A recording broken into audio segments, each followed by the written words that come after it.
My daughter refused to speak to me after her graduation, claiming my old clothes would embarrass her friends. I was walking home sadly. I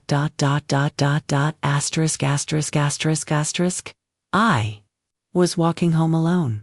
My daughter's graduation had ended an hour ago. The ceremony was beautiful.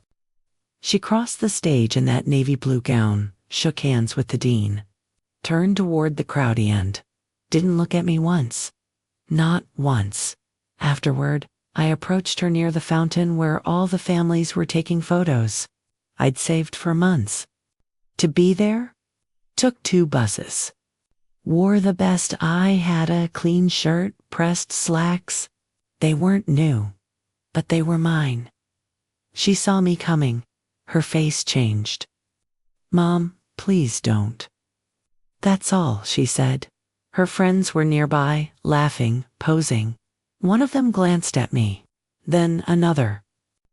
I saw it, the quick scan, the judgment, the dismissal. My daughter stepped between us like a shield. "You're embarrassing me," she whispered. "Just ... go home." I stood there, silent. The sun was too bright. The grass smelled like expensive sprinklers. Everyone around me looked polished, new, whole. I looked old. I nodded, turned, walked away. I didn't cry. Not then. I just walked. One foot in front of the other. Past the gate. Past the parking lot. Down the street where the bus didn't come for another 40 minutes. That's when I saw him. A man. Older than me. Gray hair. Suit, jacket. He was standing near a bench, watching me with an expression I couldn't read.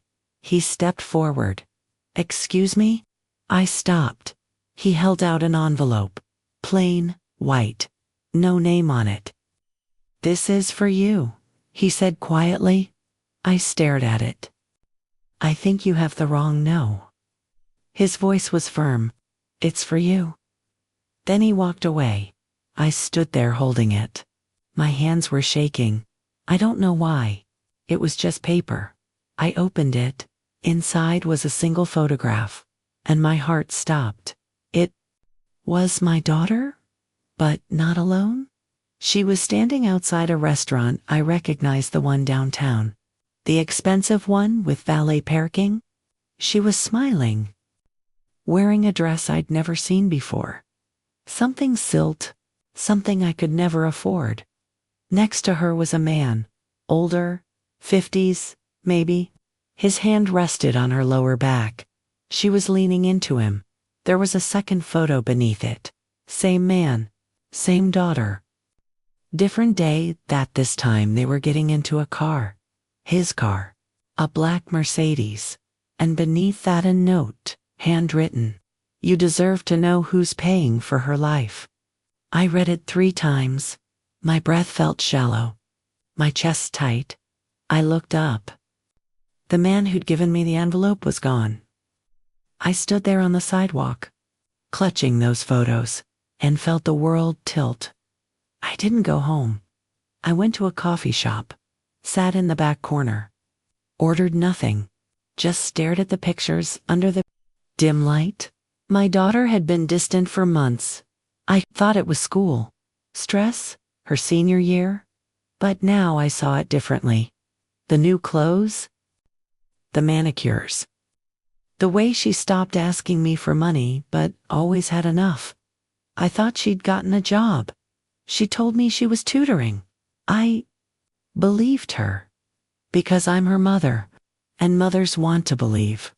But now, looking at these images, I felt something cold settle in my stomach. Not shock, clarity. I pulled out my phone, opened her social media, scrolled back through months of posts. They're tagged at a hotel lobby. Caption, "Treating myself." They're a designer handbag. Caption, "Early birthday gift." They're a trip to the coast. No mention of who took her. She'd been careful. No faces. No names, but the timestamps lined up. Every expansive thing. Every unexplained absence, paid for. I hired someone, not a detective. Just a kid from the community college who knew how to dig through public records and online BREADCRUMBS. Cost me $200 I didn't have. Took him 3 days. He sent me a file. Richard Hallowell, CEO of a medtech firm, 54, divorced. Twice, no kids. He'd met my daughter at a charity event her university hosted. She was volunteering. He was a donor. 6 months ago, the same week she stopped coming home on weekends, there were receipts. Hotel charges, restaurants, jewelry stores. He'd bought her everything, and she'd let him. My daughter, my little girl, had become someone I didn't recognize. Or maybe I just finally saw who she'd always wanted to be. Someone who didn't have a mother in old clothes. I didn't confront her. Not yet. I waited. 2 weeks later, she called. Hey, Mom. Her voice was light, casual. Hi, sweetheart. So, I wanted to ask you something. I waited. Richard, a friend of mine's having a dinner thing this weekend. Kind of formal. I was wondering if maybe you could not come by the apartment that night. My hands went cold. Your apartment? Yeah, he's, picking me up from there. And I just think it'd be easier if I wasn't around. Silence. It's not like that. Mom, what's it like? Her tone shifted. Defensive. You wouldn't understand. Try me. Mom, please. Just don't make this a thing. I closed my eyes. Okay, really? Really? She sighed. Relieved. Thanks. I'll call you next week. She hung up. I sat there in the dark, and I started planning. Saturday came. I took the bus to her apartment. Waited across the street in a cafe with a clear view of the entrance. At 7 p.m., the black Mercedes pulled up. He stepped out. Suit, watch that caught the light. Confident. She came down a minute later. That silk dress again. He kissed her cheek. Opened the door for her. She smiled at him the way she used to smile at me. They drove away. I waited 5 minutes. Then I crossed the street. I had a key. She'd given it to me months ago in case of emergencies. This was an emergency. I let myself in her apartment was nicer than I remembered. New furniture. Artwork on the walls. A laptop on the kitchen counter. Expensive. I didn't touch anything. I just left something behind. An envelope on her bed. Inside, copies of the photos, the receipts, the file on Richard Hallowell, and a note of my own. Is this who you wanted to become? Then I left. She called me 2 days later, crying. Mom, I didn't let her finish. Did you open it? Silence. Then a choked sob. Does he know you're 22? Her breath hitched. Mom, it's not, does he know you told me you were tutoring? I didn't lie, you did. My voice was calm, cold. You lied every time you looked at me. Every time you smiled and pretended you earned any of it. I didn't want to hurt you. You told me my clothes embarrassed you. She went quiet. You looked at me like I was nothing. I continued. In front of your friends? In front of strangers. You treated me like I was the cost of being you. I'm sorry, no. I could hear her crying harder now. I sent a copy of everything to Richard's office this morning, I said softly. Along with a note explaining that his charity case is actually someone's daughter. Someone who worked 2 jobs to raise her.